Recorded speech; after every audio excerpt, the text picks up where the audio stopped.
지난주까지 신명기 8장 묵상했습니다. 광야를 통과하는 이스라엘 백성들을 통해 성경이 그려내는 믿음이 무엇인지, 또 신자의 생애와 인생이 무엇인지를 우리가 성찰하고 살펴봤습니다.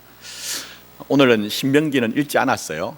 그러나 신명기가 배경이 되고 연관이 있다는 것을 염두에 두시면서 함께 하나님 말씀 앞으로 나갔으면 좋겠습니다. 제가 그렇게 하는 이유는 다른 것이 아니고요, 광야 가운데 하나님께서 이스라엘 백성들을 인도하시고 일하신 것처럼 모양은 다를지라도 오늘도 여전히 살아계신 하나님은 여러분을 위해서 일하시기 때문입니다. 제가 이렇게 말씀드리는 이유는 많은 성도들이 밖으로 보여지는 모습과는 많이 다릅니다. 실제로 제가 이렇게 직접적으로 만나서 얘기를 해보면요, 신앙에 대한 무력감을 호소해요. 근데 그 이유 중에 다는 아니지만요, 왜 그러냐면 하나님의 일하심이 내가 바라고 원하는 것들을 통해서 확인하려고 하기 때문에, 그것이 내 생애에서, 내 인생에서 확인이 되지 않을 때 내가 과연 믿는 것이 무엇이냐 하는 그런 의구심과 때로는 신앙에 대한 무력감을 가지는 것을 볼 수가 있습니다. 그렇기 때문에 하나님의 일하심을 우리가 알기 위해서는요, 어디로 돌아가야 되느냐? 하나님의 말씀으로 돌아가야 됩니다. 자, 먼저는 우리 인생의 광야가 무엇일까요? 물론 개별적으로 다 다를 수가 있어요. 어떤 분들은 경제적인 문제가 해결이 안 돼서 그것 때문에 전전긍긍하는 경우가 있습니다. 또 뭐 건강의 문제든지 또 여러 가지 인생에 등장하는 우리 인생의 문제들이 많이 있어요. 근데 제가 보니까 정말 인생의 광야는요, 다른 것이 아니라 사람이라는 느낌이 들어요. 점점 목회를 하면 할수록, 살아가면 갈수록. 여러분 한번 생각해 보십시오.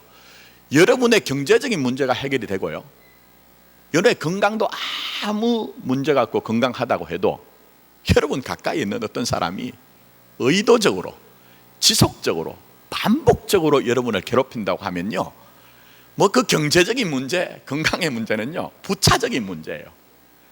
그래서 세상 말에 시쳇말로요, 귀신이 무서운 것이 아니라 누가 무섭다고요? 사람이 무섭다.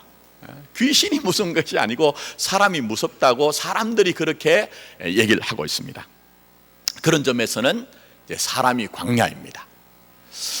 근데 제가 말씀드린 것처럼 그렇게 복잡하고 때로는 갈등과 미움과 정오만이 인생의 광야는 아니고요, 때로는 사랑받는 것도 우리에게 광야로 등장할 수가 있다는 사실입니다. 그게 참 삶의 아이러니예요, 여러분.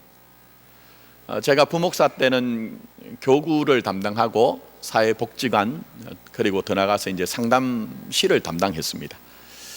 근데 교회 집사님 한 분이 계신데요, 남편분은 모 대학에서, 뭐 길게는 말씀 못 드리지만 남편이 모 대학에서 강의를 하시고 교수를 하시다가 이제 은퇴를 하셨는데요, 그 부군이 별세를 하셨어요, 오래전에.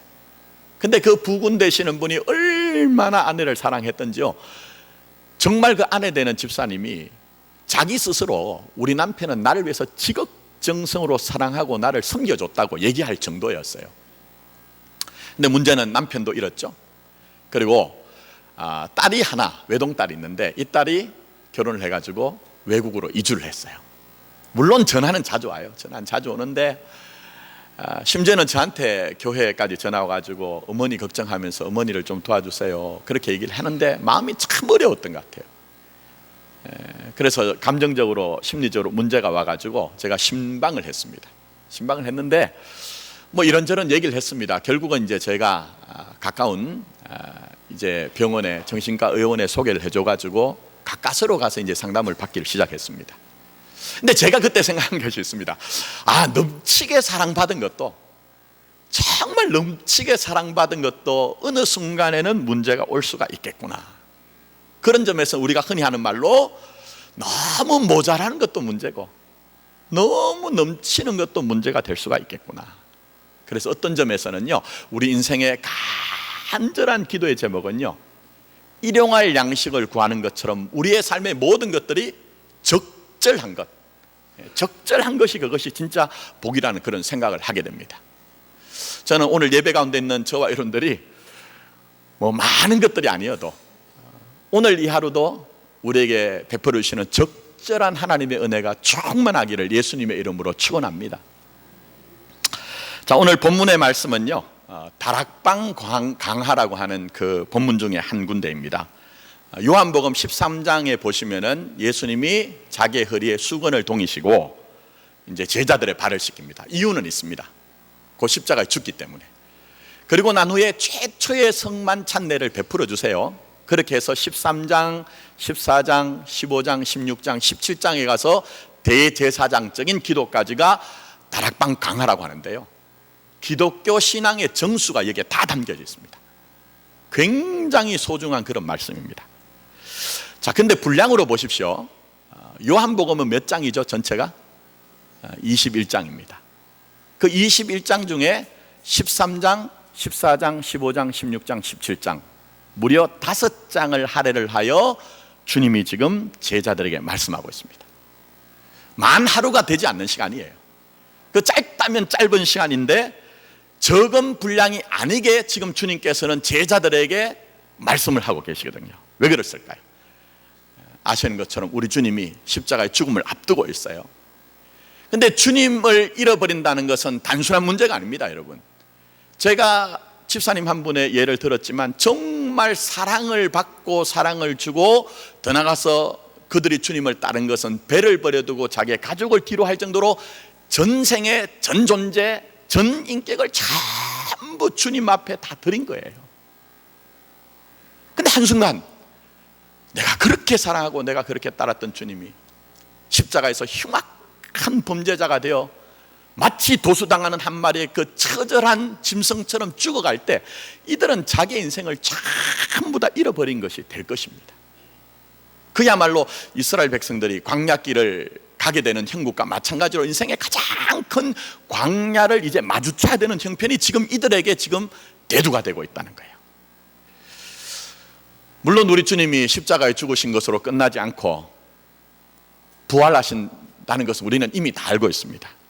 그러나 주님은 결국 하나님의 구속사의 그 섭리대로 하나님의 영광으로 올려오게 됩니다. 이것은 현상적으로 주님이 자기들의 눈에 보이는 것도 아니고 귀의 음성을 들을 수 있는 것도 아니라는 것을 지금 얘기를 하고 있는 거예요. 그러니 앞으로 제자들이 겪어야 되는 일들이 얼마나 힘들고 어렵겠느냐 하는 것입니다. 자, 그래서 말씀 한번 보십시오. 우리가 읽지 않은 6절에 주님이 말씀하신 게 있습니다. 자, 6절에 뭐라고 하죠? 도리어 내가 이 말을 함으로 너희 마음에 뭐가 가득하였다? 근심이 가득했다는 거예요.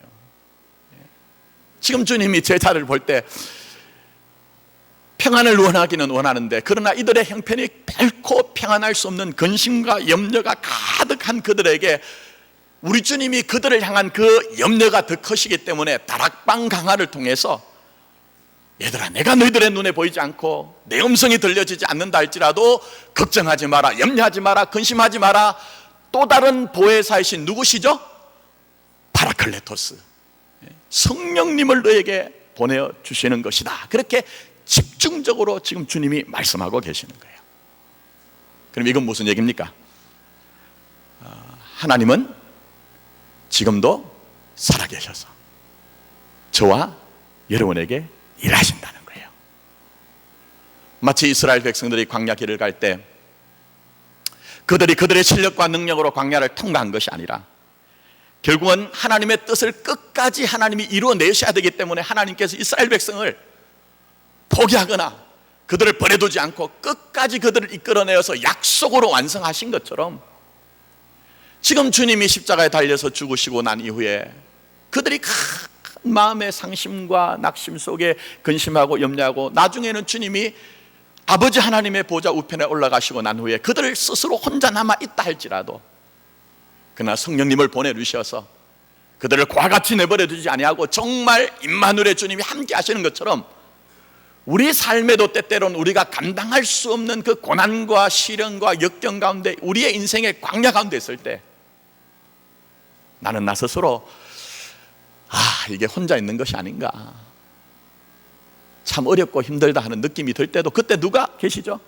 성령님, 눈에 보이지 않아도, 내게 귀에 음성이 들려지지 않아도 또 다른 보혜사이신 주님과 똑같은 일을 하심으로 말미암아 세상 끝날까지 내가 너희들과 함께 하신다는 것을 확정하신 그 성령님이 함께 하심으로 여러분에게 주님의 일을 분명히 하신다고 말씀하고 계시는 것입니다. 중요한 것은 이것입니다. 성령 안에서 그 주님 만나야 돼요. 성령 안에서 그 주님을 만나야 됩니다. 그래야 우리가 제대로 신앙생활 할 수가 있습니다.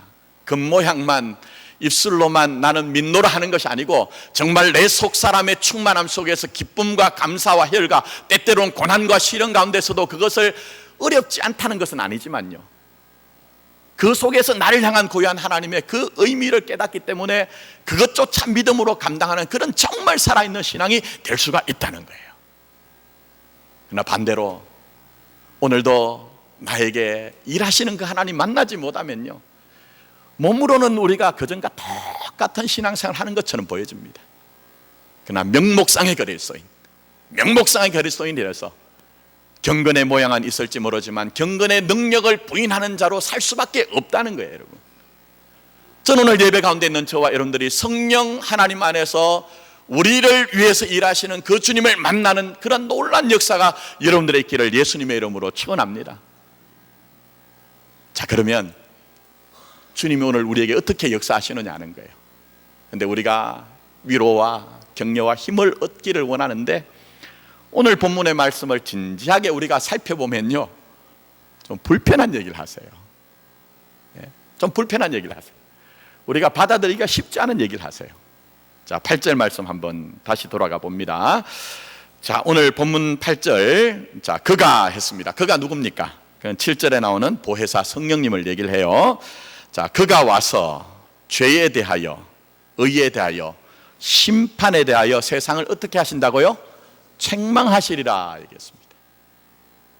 여러분, 손들지 마시고 자문자답 한번 해보십시오.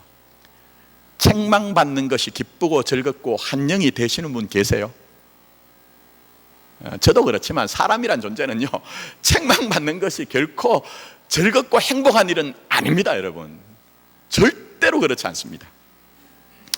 근데 지금 십자가의 죽음을 앞두고 주님께서 제자들 근심을 아시기 때문에 그들을 위로하기 위해서 내가 또 다른 보혜사 파라클레토스, 너희들 곁에 있는 그 보혜사를 보내주신다고 말씀하고 계세요.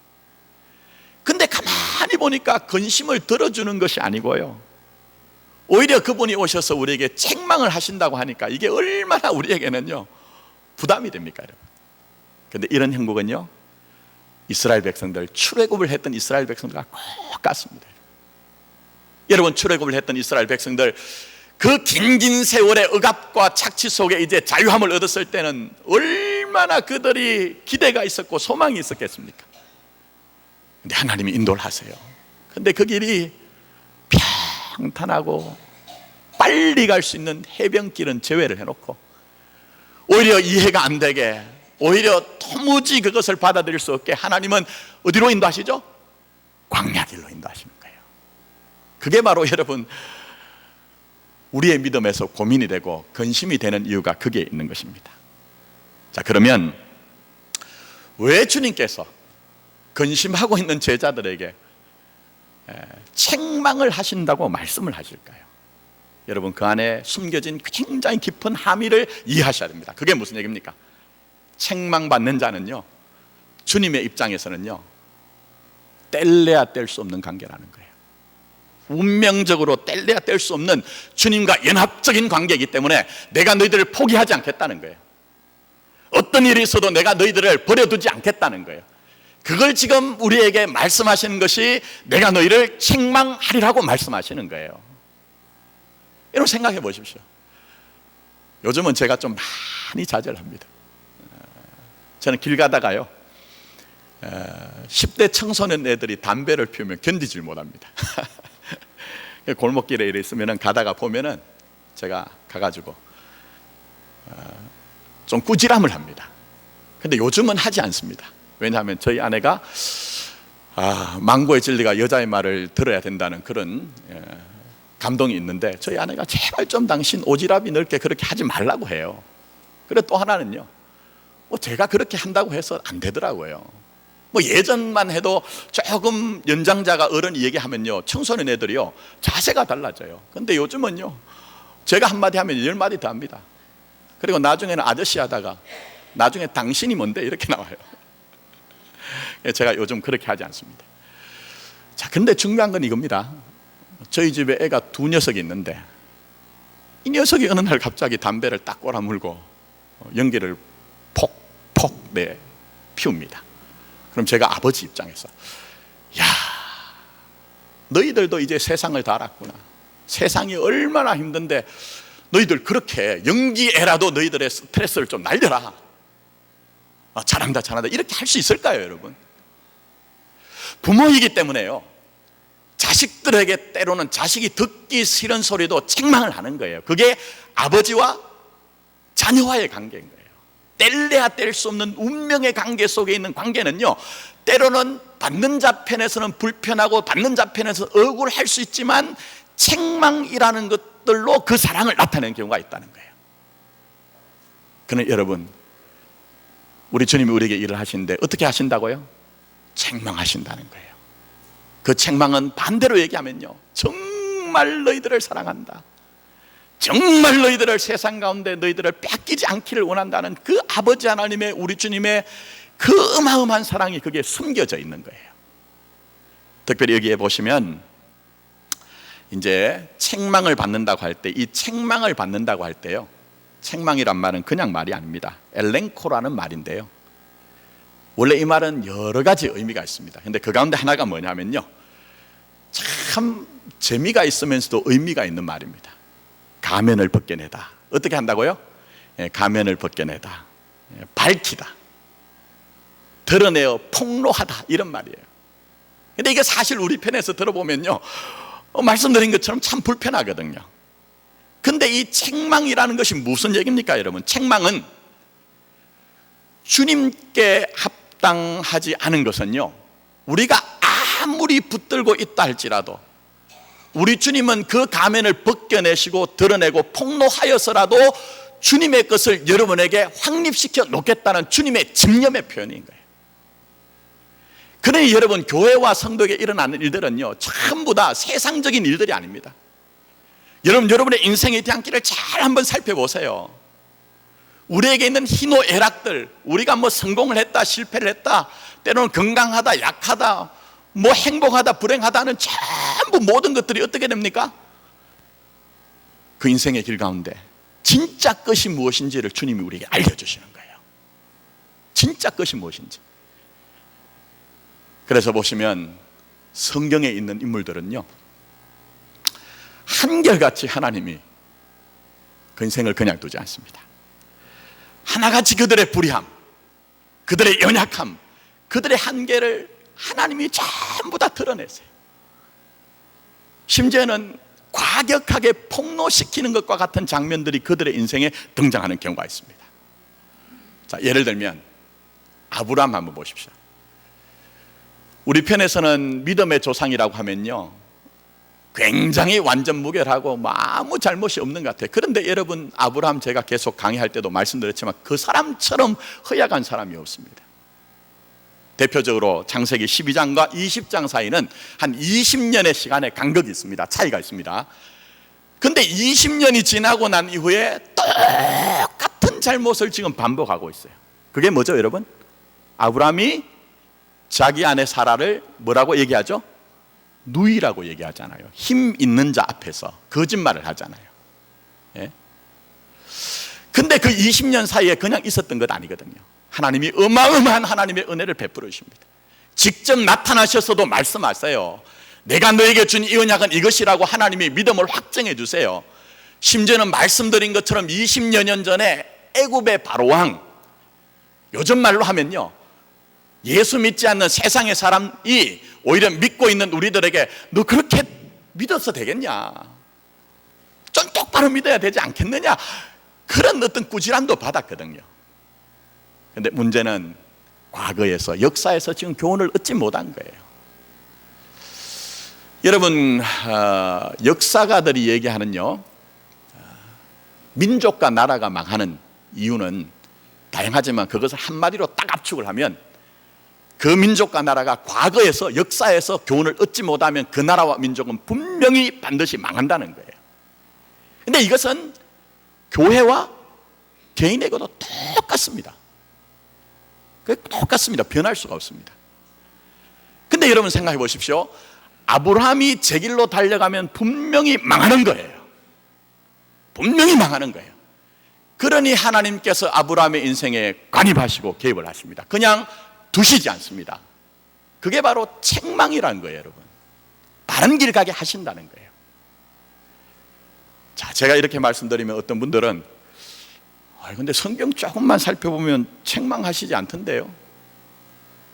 창세기 12장에서도 또 창세기 20장에서도 뭐 앞에서는 애굽에 가서 20장에는 그랄 왕에게 가가지고 뭐 그렇게 했는데 오히려 하나님이 아브라함에게 대단한 물질 소유도 주고 더 나아가서는 뭐 대단한 그런 축복을 주셨는데 그렇다고 하면 그것은 책망이 아니고 세상 말로 보면 도랑치고 가재 잡고 그게 아닙니까? 라고 우리가 의문을 가질 수 있습니다.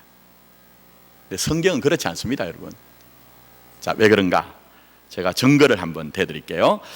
창세기 20장 16절 보면 하나님이 오히려 아비멜렉을 책망하신 것처럼 보여져요. 근데 그 일들이 쫙 마무리가 될 때 아비멜렉이 사라에게 창세기 20장 16절에 뭐라고 얘기하느냐 한번 잘 들어보십시오. 이렇게 얘기합니다. 내가 은천계를 내 누구라고요? 남편이라고 하지 않고 내 오라비에게 주어서, 이게 아브라함 얘기입니다. 내 오라비에게 주어서 그것으로 너와 함께한 여러 사람 앞에서 내 수치를 가리게 하였노니 내 일이 다 해결되었노라 얘기합니다. 그냥 지나갈 수 있는 얘기입니다.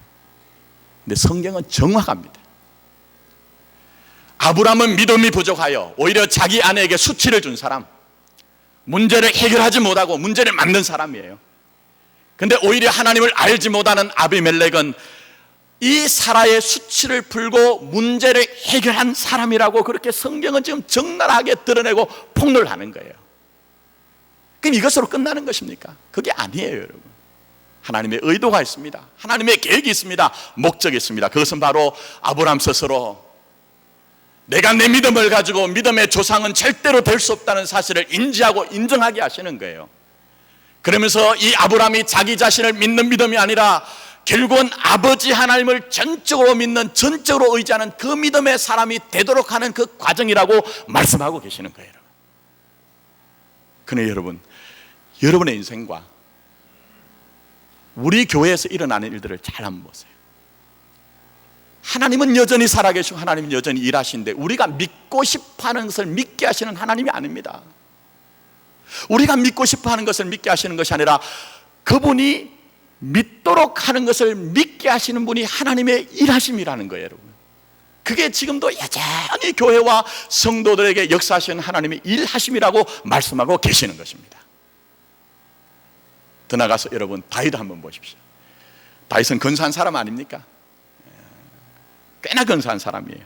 뭐 인간미도 있고 믿음도 대단하고 또 정치력도 있어서 부국 강병을 이뤘던 사람입니다. 근데 이 사람이 어느 날 왕궁을 거닐다가 목욕을 하는 한 여인을 보았습니다. 근데 그 보았다는 것은 의도적으로 보았다, 계획적으로 보았다는 의미가 내포가 되었습니다. 그랬더니 그가 어떻게 했습니까? 남편이 있는 그 아내 바세바를 왕궁으로 데려와서 취했습니다. 그리고 그 남편은 자기의 그 허물을 다 가리기 위해서 전쟁터에 최전선에 내보내가지고 그를 죽이도록 했습니다. 자, 그런데 이 일은 절대 왕정의 시대에는요 얼마든지 비일비재하게 일어날 수 있는 일이에요. 그 왕으로서 얼마든지 숨기면서 뭐 그냥 나는 믿음의 사람입니다, 의의 사람입니다 하면서 살 수가 있는 문제. 그런데 하나님은 무마하지 않습니다. 절대 눈 감지 않습니다. 그러면서 나단 선지자를 보내서 그 일들을 드러내죠. 폭로를 하죠. 지금까지 나는 믿음의 사람입니다, 의의 사람입니다 하고 그 가면을 쓰고 있던 것들을 전부 다 벗겨내십니다. 근데 놀라운 것은 그 일을 통해서 이 다윗이 다시 중심의 진실을 회복합니다. 내가 겉모습으로 그냥 종교적인 행위로 하나님을 만나는 것이 아니고 정말 중심의 진실로 만나기를 원하시는 그 하나님 앞에서 중심의 진실을 회복합니다. 그러면서 그는 탄식 가운데서 하나님 앞에서 자기의 죄를 인정합니다. 나는 내 죄가를 아오니 내 죄가 항상 내 앞에 있다고 그렇게 토를 합니다. 그러면서 나를 주 앞에서 쫓아내지 마십시오. 주님, 나는 나 스스로 믿음의 사람이요 의의 사람이 될 수가 없으니 주 앞에서 나를 쫓아내지 마십시오, 나를 버리지 마십시오라고 절대적으로 하나님을 의지하는 믿음의 사람이 된 거예요. 그리고 더 나아가서는 주의 성령을 내게 거두어주지 마십시오. 주의 성령을 내게 거두어주지 마십시오. 그래서 내 안에 정한 마음과 정직한 영을 새롭게 해주셔서 주님의 사죄 은총으로 말미암아 내가 정말 자유한 사람이 되게 해주십시오라고 간절하게 주님의 얼굴을 구하는 믿음의 사람이 된 거예요. 여러분, 다윗의 다윗다움이 어디 있습니까? 저는 물론 골리앗을 이긴 그 장면에서도 다윗이 다윗이라고 생각합니다. 또 더 나아가서는 고난 가운데서 믿음을 가지고 그 고난을 전부 수용하고 믿음으로 고난을 이긴 것도 저는 다윗의 그 모습이라고 생각합니다. 그러나 결정적으로는요, 저는 이 모습이 하나님의 마음에 합한 자 다윗이라고 하는 그 다윗다움의 그런 모습이 아닌가 하는 거예요. 그런데 이 길을 하나님은 오늘도 여러분이 가게 하시는 거예요. 그걸 알고 그것을 인정하면 우리는 우리의 입술로 하나님 여전히 하나님은 살아계시고 하나님은 역사하십니다, 일하십니다 하는 것을 고백할 수밖에 없다는 거예요. 그게 바로 살아계신 하나님을 만난 자의 믿음의 고백인 것입니다. 여러분, 바울도 한번 보십시오. 바울이 위협과 살기가 등등해서 예수를 무리를 따르는 사람들을 잡으려고 축포하려고 다메섹으로 올라가지 않습니까?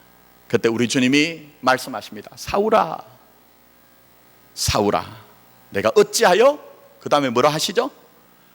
나를 박해하느냐 얘기합니다. 여러분, 사울은요 한 번도 자기가 그리스도를 메시아를 박해한다는 생각을 하지 못한 사람입니다. 오히려 나는 그리스도를 위해서, 메시아를 위해서 살기 때문에 예수라는 그를 그리스도라고 인정하는 저 사람들을 잡아들이는 것이 내가 정말 하나님을 위해서 산다고 생각했어요. 그런데 우리 주님이 사울아, 사울아, 네가 왜 교회를 핍박하느냐, 사울아, 사울아, 네가 왜 성도를 핍박하느냐, 교인을 핍박하느냐고 말씀하시지 않고 사울아, 사울아, 네가 왜 나를 핍박하느냐 그 말씀을 들을 때에 지금까지 견지하고 있던 그 사울의 모든 세계관, 모든 인생관, 모든 신앙관이 다 무너져 내린 거예요. 그리고 더 나아가서는 그 무너져 내림 속에서 나는 나의 나된 것으로 사는 것이 아니라 은혜로 사는 인생입니다. 이제 내가 사는 것은 나를 위해 사는 것이 아니라 나는 그리스도로 사는 것입니다라고 갈라디아서 2장 20절에 담대하게 선포를 하는 거예요. 그래서 은혜의 사람, 사명의 사람 정말 그렇게 온전히 살아갔던 거예요. 그런데 이 길을 누구를 가게 하신다고요? 바로 교회와 성도인 여러분들에게도 지금 우리 주님이 가게 하신다는 거예요. 그 길을 지금 가게 하신다는 거예요. 그러니 오늘도 교회와 성도에게 일하시는 방식은 다른 것이 아니라 책망이라는 것입니다. 때론 여러분의 마음속에 정말 그 주님이 말씀하신 것들 속에서 그 교훈과 책망과 바르게 함으로 교육하게 유익한 말씀이 들려질 때 우리가 좀 불편하잖아요. 좀 말씀하시지 않으면 좋겠잖아요. 근데 여전히 말씀하신 이유가 뭡니까? 열매가 있는 생명이 풍성한 삶을 살게 하기 위해서 오늘도 주님은 그렇게 일을 하시는 것입니다. 이제 말씀을 맺습니다. 요즘은 이런 유머는 절대 하면 안 된다고 저희 애들이 저한테 신신당부를 합니다. 그 가운데 하나가 사오정 시리즈입니다. 그러나 여기 계신 분들의 대부분은 저와 코드가 맞기 때문에 제가 담대하게 말씀을 드립니다. 그 가운데 이런 얘기가 있습니다. 선생님이 뒤에 이제 칠판에다가 필기를 하는데 사우정이 뒤에서 필기는 하지 않고 일어서서 뭐 자꾸 이렇게 떠들고 막 했던 것 같아요. 선생님이 야, 거기 사우정, 너 지금 뭘 하고 있니? 그렇게 물었어요. 너 지금 필기를 안 하고 지금 뭘 하는 거야? 그렇게 물었더니 사우정이 선생님, 제가 안 보여서 그래서 지금 그렇습니다. 그렇게 얘기를 했다는 거예요. 그랬더니 선생님이 네 눈이 몇인데? 그래 물었대요. 네 눈이 몇인데란 건 뭐죠? 너 지금 도수가 얼마냐? 그런 얘기 아닙니까? 네 눈이 몇인데 물었더니 사우정 하는 얘기가 제 눈은 둘입니다 얘기한 거예요. 그래서 선생님 기가 막혀가지고 야 그거 말고 네 눈이 얼마가 되냐고 하니까 사우정이 하는 말이 선생님 눈은 팔 수가 없습니다 얘기하는 거예요. 그래서 선생님이 이번에 화가 나가지고 발칵해서 야, 네 눈이 얼마나 나쁘냐고. 그랬더니 사우정이 하는 얘기가 선생님, 눈은 나쁘고 좋은 것, 선한 것이 없습니다 얘기를 했다는 거예요. 제가 이 말씀 드린 이유는 다른 것이 아닙니다. 같은 공간에 같은 얘기를 듣는다고 해서 그 진짜 듣는 것 아니라는 거예요. 말씀하시는 분의 뜻을 헤아릴 수 있을 때만 그게 진짜 듣는 것이고 경청하는 것이거든요. 근데 우리는 어떤 면에서는요, 제가 좀 과격하게 말씀드리면 이 땅에 뒤덮고 있는 수많은 십자가로 세워진 그 건물 안에 동일한 종교 현상 속에서 그 속에 내가 몸을 담고 있으면 나는 믿고 있다고 생각합니다. 그러나 주님은 아닐 가능성도 있다는 것을 우리에게 얘기를 하고 있습니다. 그럼 누가 진짜 믿는 사람입니까? 오늘도 주님의 책망을 듣는 사람, 내가 가고자 하는 길이 아니라 주님이 가라고 하신 길에 대한 음성을 듣고 내가 믿고자 하는 것이 아니라 믿게 하신 것을 믿어야 된다는 사실을 알고 그것을 인정할 때 그것을 진짜 교회, 진짜 성도라고 얘기하는 것입니다. 저는 우리 교회가 그런 교회 됐으면 좋겠어요. 저와 함께 이 길을 가고 있는 분들이 뭐 세상에서 얘기하는 그런 종교적인 얘기에 귀를 기울이는 것이 아니라 달콤한 세상이 주는 유혹에 미혹되는 것이 아니라 내 영혼을 살리는 것은 주님 당신의 책망하십니다. 내가 가야 되는 길이 분명히 저 길인 것을 알고 있습니다 하는 것을 고백하고 인정하고 선포하는 그런 교회와 성도가 되었으면 좋겠다는 것입니다. 사우정은 듣는 것이 아닙니다. 사우정은 듣는 것이 아닙니다. 내 고집 내려놓고 주님께서 포도나무와 가지처럼 나와 너와의 관계는 끊을 수 없다고 하는 그 주님의 음성을 들으십시오. 그러니 내가 너희에게 때로는 네가 가고 싶은 길 가게 하는 것이 아니라 책망하고서라도 가야 되는 길 가게 하겠다고 하시는 주님의 음성을 들으십시오. 그러면서 그 생명의 길, 좁고 협착하지만 그 생명의 길에 믿음으로 달려가는 저와 여러분 되기를 예수님의 이름으로 축원합니다. 기도드리도록 하겠습니다. 아버지 하나님,